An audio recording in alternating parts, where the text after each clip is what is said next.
the previous videos, we mentioned about the importance of getting research articles to be published through various channels such as conference or the journals. It is a good learning process for the researchers to improve the quality of research work as well as the output of the research. It was mentioned that the acceptance of the research article to be published by the respective journals is very much dependent on the qualities of the research articles, whether it is acceptable by the reviewers. There will be three possible outcomes, which either the papers is being rejected or being accepted without any changes or being accepted with revisions. We also mentioned that it is important for us to choose for the right journals for the submissions of our manuscript so that the research articles which is published can be accessible by the research community. There are good journals and poor journals which are professionally managed and unprofessionally managed.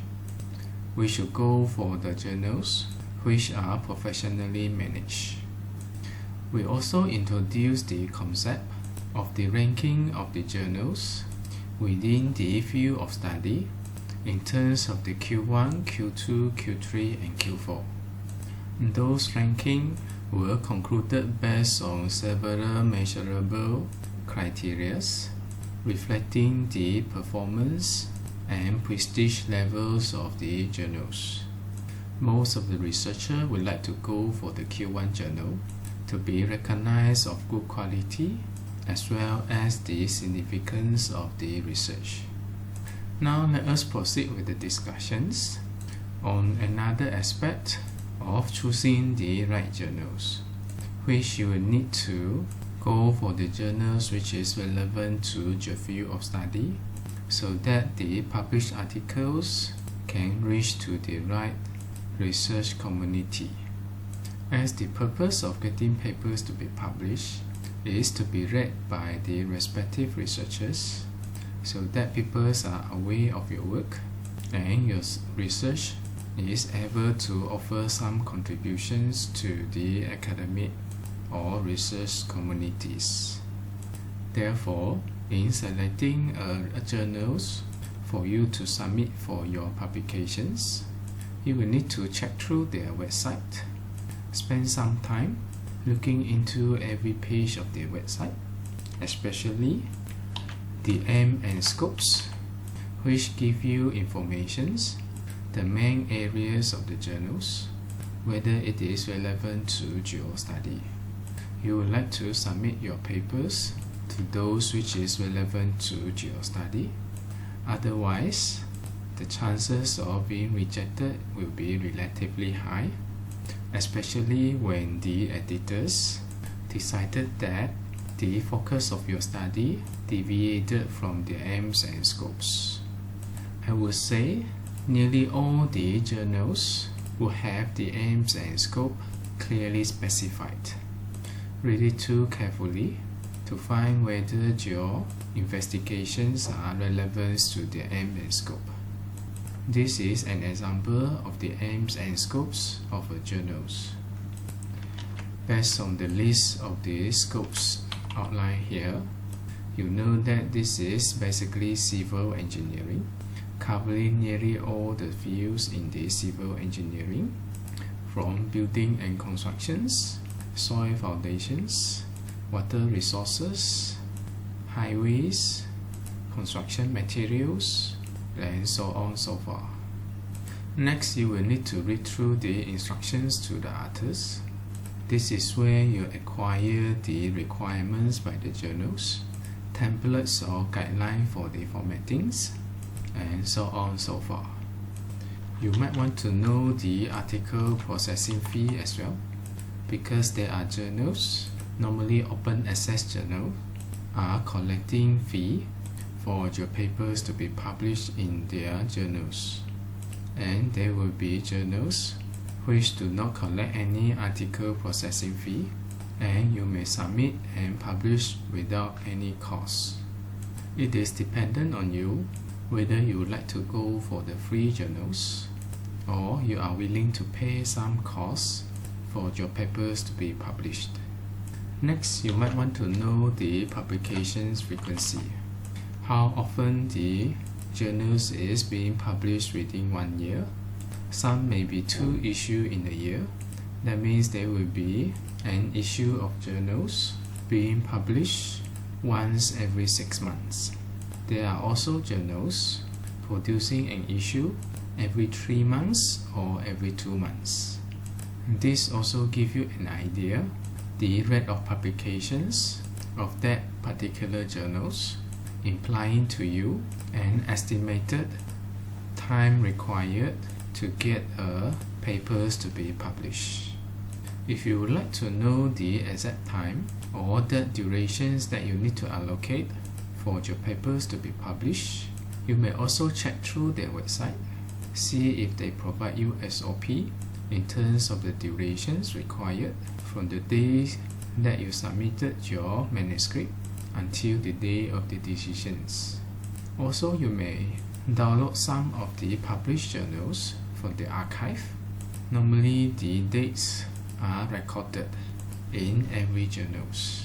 You may observe the date of submissions. There will be date of revisions and also the date of acceptance. You may estimate from there the time period required for your papers to be accepted. Now let us talk about the editorial board, which include the editorial assistants, associate editor, editor-in-chief. The editorial assistants perform initial check against the formal technical criteria, such as the structure of the submissions, adhere to the guidelines to the author, and also the language usage. They also ensure the authors comply with the ethical requirements, whether there are plagiarisms. Next is the associate editor.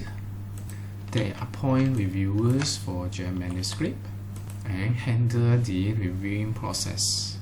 Normally, the review process is done in double-blind manner. That means the reviewer do not know who are the authors, and the authors do not know who are the reviewers. Only the associate editors know about it. They are acting as the middleman between the reviewers and the authors. The associate editor collect the reviewer's report and forward to editor-in-chief for final decisions. Since that we mentioned about this double-blind reviewing process, there is one more thing that you need to know as you submit your manuscript to the journal's paper. You know that Microsoft Office, every time you create your work and save your files, there will be traces of personal informations automatically being recorded. That means even though you do not provide those, there will be personal informations such as who created the work, when it is created or modified, as the background informations when the file is being saved. Normally, the journals will ask you to remove those personal informations from your manuscript in order not to leave any trace to the reviewers to be able to detect who are the authors. You may check through the internet how you can remove those informations. Next one, it will be the editor-in-chief. This is the person in charge of the entire editorial board. He assigned associate editors for different manuscripts, and based on the reports collected, he made decisions whether to accept or reject the submissions. In this case, the reviewers are only giving recommendations whether to accept or to reject the paper, and the editor-in-chief will decide upon the acceptance or rejections of the paper based on the recommendations by the reviewers. These are the final decisions: accept without any amendment, accept after minor revisions, accept after major revisions, or reject. It is quite rare for us to have the paper accepted as it is, which most of the time it will be either minor or major revisions, or the paper is being rejected. Responding to the final decisions by the editor-in-chief, you should take the comment by the reviewer positively. Take this as a learning process, and it shouldn't be too personal. The reviewer do not know you, and you also do not know them. As for the editorial board, they act as the middleman, facilitating this reviewing process. If your papers is being accepted with revisions, you should consider and revise the paper in accordance to the reviewer's comment. And in the case that the reviewer misunderstood certain things, giving certain comments or recommendations which is not applicable and significantly deviated from your intention, you may rebut if necessary. Normally, you need to create a list, or the journals give you a form to record your response to all the comments given by the reviewer. Whether you decided to revise every single comment, or if you choose to rebut it, you may need to write the justifications and provide necessary informations. In the case that your papers is being rejected, this is not uncommon. In fact, it happens every day. Most of the researchers get their papers rejected. I believe the rejection rate for most of the researchers are generally higher than the acceptance rate. Therefore, no need to be too upset and react personally. You take this as a learning process. See if any comments given by the reviewers on the reasons of rejections. This gives you an idea in terms of the lacking on the technical aspects, or it could be due to the paper so poorly written that it is not readable to the readers. Then you have a directions how you're going to improve your papers and try submitting to the other journals.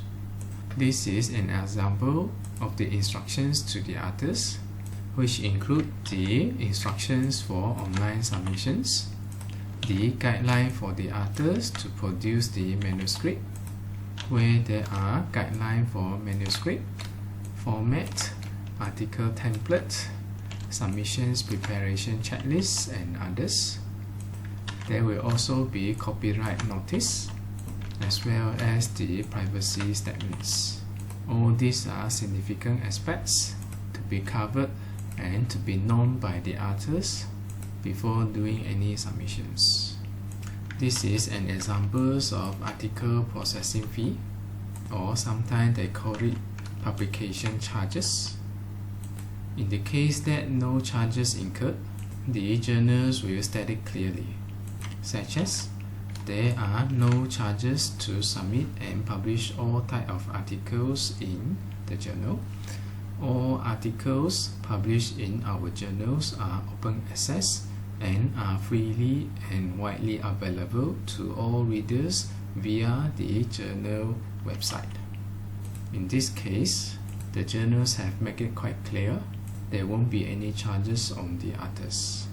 Or you may encounter the journals which is actually charging costs for your papers to be published.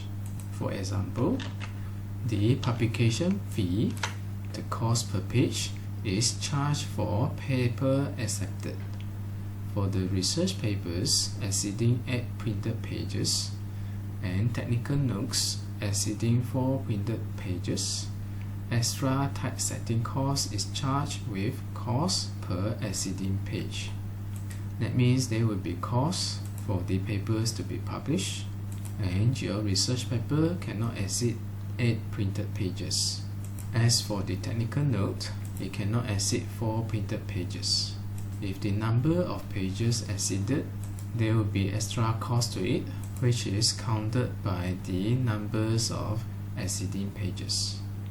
You will have to read between the lines for all the costs that may incur for your research articles to be accepted and published.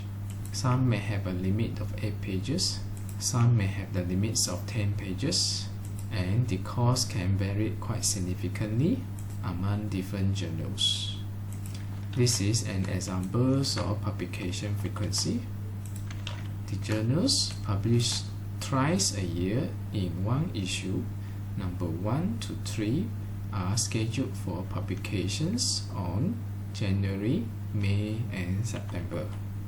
That means these journals is publishing an issue every 4 months, which will fall on January, May, and September. Should your paper being accepted by this particular journal, if the journal do not inform you when the papers will be published, maybe you can have a check and monitor the status of publications during January, May, and September to locate your papers. Just now we mentioned about the possible decisions made by editor-in-chief based on the recommendations of the reviewers. We also mentioned that some journals provide you a timeline. How long will it take for a paper to be fully published? This is an example. As acquired from one of the journals, there is a flowchart of the publication procedures, which I simplified it into the numbers of days for each stages of the publication process. Based on the flowchart here, by the day that you submitted your paper, within 16 days, your paper should reach to the reviewers. And then the reviewers are given 21 days for them to produce the reviewing reports, and you should be notified with the decisions whether to accept or to accept with revisions or to reject your paper. In the case that revisions is required, you will be given 14 days for you to revise the paper before resubmitting to the journals. After that, if the journals decided to accept your paper, there will be editing and processing of your papers before it is being published. What you see here, there will be a decisions within about 1 month. You will know that whether your papers is being accepted or being rejected. And then within the durations of about 2 months, your paper should be ready for publications. You will need to check for the journals which you intend to submit, if any of these given, which the durations may vary significantly among different journals. I would say that these journals has already been considered quite fast, where the entire cycles of submissions and publishing can be accomplished by 2 months. I would say that this kind of journals is quite well managed, since they dare to put this in their website. That means they have a professional teams dedicated to manage this entire thing. As for the decisions, these are the possibilities. Sometimes they will involve 3 reviewers, sometimes involve 2 reviewers. It is dependent on the journals as well as dependence on the decisions of the editors. These are the possible outcomes. Let's say now you have 3 reviewers involved.